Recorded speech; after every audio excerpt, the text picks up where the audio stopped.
यूं इसे छूकर 3-4 बार आगे बढ़ जाता रहा। उस छुअन में देखना नहीं था।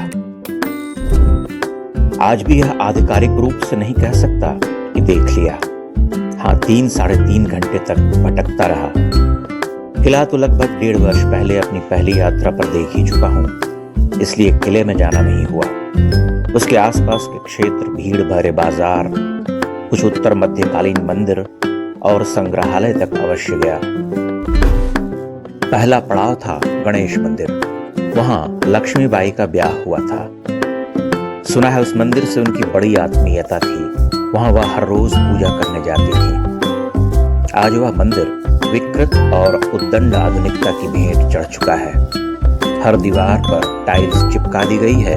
जो मूल था उसे निर्मूल कर दिया गया। हमारे सामने पत्थरों को काटे जाने की कर्कश आवाज थी। उड़ते हुए धूल कणों से मंदिर का प्रांगण आच्छादित था। सन्नाटे में एक कर्णकटु शोर छाया हुआ था। सभी पुराने मराठे स्तंभों की बाहरी परतें उधेड़ी जा चुकी थी। वहां अब नया लेप चढ़ेगा। जो भी 150-200 वर्ष पुराना था वह लुप्त हो जाएगा। हम एक चमचम चमकता हुआ विरूपित किंतु आधुनिक देवालय देखा करेंगे।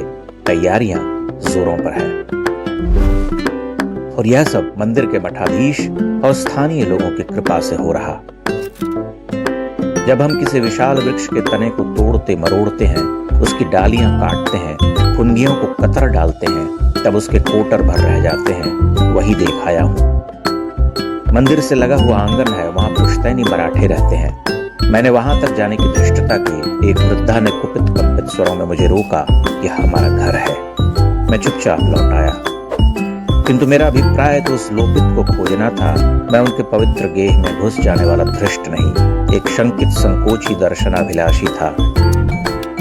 खैर, यही स्थिति मुरली मनोहर मंदिर की है। महाकाली का मंदिर भी भिन्न नहीं।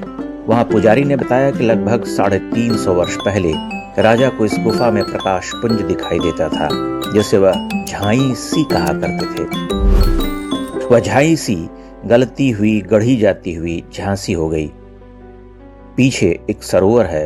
तब राजा का आखिर क्षेत्र हुआ करता था, अब आधुनिक रूप ले रहा। संग्रहालय का आधुनिकीकरण चल रहा है। वीथिकाएं नवनिर्माण से सज रही। वहां कुछ विशेष है और नहीं भी। 150-200 वर्ष के सभी चिन्ह तो गढ़े गए हैं। लक्ष्मीबाई के समय का कोई जीवंत चित्र या चिन्ह नहीं मिलता। केवल तमंचे, बंदूक और तलवारें हैं। 1000-1200 वर्ष पुरानी प्रतिमाएं अवश्य हैं। लगभग सभी खंडित हैं। संग्रहालय में सहेज कर रख दी गई हैं। सभी ललितपुर के आसपास के ध्वस्त देवालयों से चुनी गई हैं। ललितपुर की भूमि असाधारण देवालयों की भूमि थी, किंतु आप तरस जाएंगे कुछ तो पूर्ण मिले। नहीं मिलता, सब खंडित, अमोल, अद्भुत। हिंदू जैन परंपरा के सह अस्तित्व की वे कथाएं एक उन्मादी विक्षिप्त सभ्यता के द्वारा मिटा दी गईं। ललाट बिंब अथवा सिरदल के खंडित शेष रह गए हैं। ब्रह्मा विष्णु महेश की कोई त्रिमूर्ति पूरी नहीं। शेषशायी विष्णु नहीं, हनुमान नहीं, गणेश नहीं, अग्नि ब्रह्मा सभी अपूर्ण विकृत। देवालयों की आप कल्पना कर सकते हैं। झांसी से ओरछा आधे घंटे में पहुंचा जा सकता है। ओरछा की यात्रा का प्रस्थान बिंदु तो राम राजा मंदिर ही है। राम राजा मंदिर में दर्शन के बाद मैं चतुर्भुज मंदिर की भव्यता से बंधा रहा। उसका विशालकाय वेदीबंध बार बार देख रहा था। प्रासादाकार बहिर्मंडल को ऊपर उठते हुए लौक रहा था और सबसे ऊपर अलंकृत त्रिशिखरों को निरख रहा था। वहां बुंदेलखंड का प्राकृतिक वैभव भी खूब उभरता है। परित्यक्त महलों के चारों ओर हरियाला वन फैला है। छिटपुट घर दिखाई पड़ते हैं। शरद की धूप जो अनायास ही पसर गई है, उसका कांतिगान अब धीमा धीमा सुनाई पड़ता है। चतुर्भुज मंदिर परिसर से बाहर निकलकर ओरछा मंदिर परिसर के छोटे से बाजार में घूमता रहा।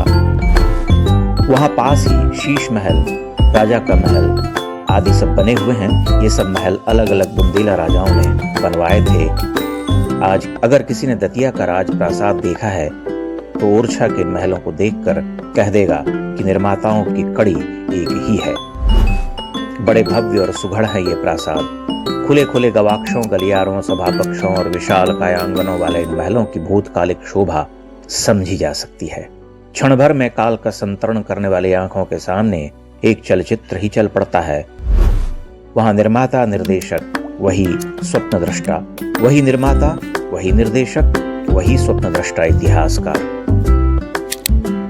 पर्यटन के दिन शुरू हो चुके हैं। जैसे भ्रमणकारी परिंदे दूर देश से महारणव लांघ कर भारत भूमि पर विचरने आते हैं, वैसे ही विदेशी यात्रियों की भीड़ चली आ रही है। यूरोप से आने वाले लोगों का दल जमा होने लगा है। शरद का निमंत्रण है, कौन ठुकरा सकता है। महलों से बाहर निकलकर बेतवा के तट पर गया। पुराने टूटे पुल के नीचे से हरहरा कर बह रही है नदी। चट्टानों के ऊपर से खेलती, चोट करती, पछाड़ खाकर गुत्थम गुत्था बहती और धीरे धीरे किसी विस्तीर्ण देह में धंसती हुई ढह जाती है।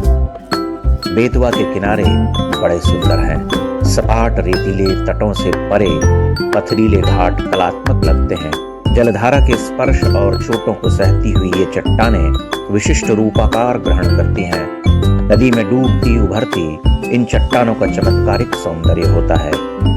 हरा जल वन देवी के आंचल से गिरता हुआ प्रतीत होता है। दोपहरी में घाट पर भीड़ भी नहीं थी। 2-4 लोग नहा रहे थे। नदी इठलाती हुई बह रही थी। चट्टानों से खेलती छोटी तरंगित धाराओं को देखकर यूं लगता मानो माँ ने अपने बच्चों को खेलने छोड़ दिया हो और फिर अनायास अपने आंचल में छुपा लिया हो। ओरछा की पिछली 3 यात्राओं पर एक चूक होती रही। अमर बलिदानी चंद्रशेखर आजाद की कुटिया छूट जाती रही। इस बार चंद्रशेखर आजाद की कुटिया देखने का सुयोग प्राप्त हुआ। वहां केवट मिले, उन्होंने सहर्ष स्वागत किया। आजाद की कुटिया देखी, पत्थर का बिछौना देखा, हनुमान जी के दर्शन किए। हरिशंकर छद्म नाम के हाथों से खोदा गया कुआं देखा। मनोहर उपवन है। एक कक्ष में उनके क्रांतिकारी जीवन की सुंदर कथा भी लिखी हुई है।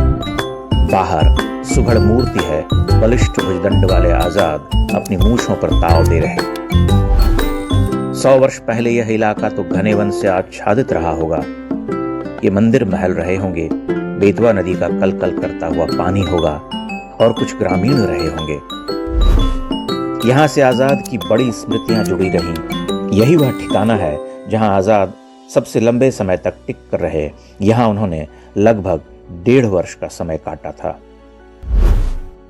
देखने संजोने की दृष्टि से झांसी ओरछा की यह यात्रा विशिष्ट रही। तीर्थ की तृप्ति मिली और भ्रमण का भाव जागा। मंदिर महल नदी वन का विस्तार देखा। धूप के साथ घूमा। सुनील आकाश के तले चला। मुझसे मेरा परिचय पूछते एक किशोर की खिलखिलाहट ने मुझे बांधा। अनंत अदृश्य सत्ता ने मुक्त किया। संघर्ष की माटी को प्रणाम कर अकथ आनंद की गठरी लिए अब वापस लौट रहा।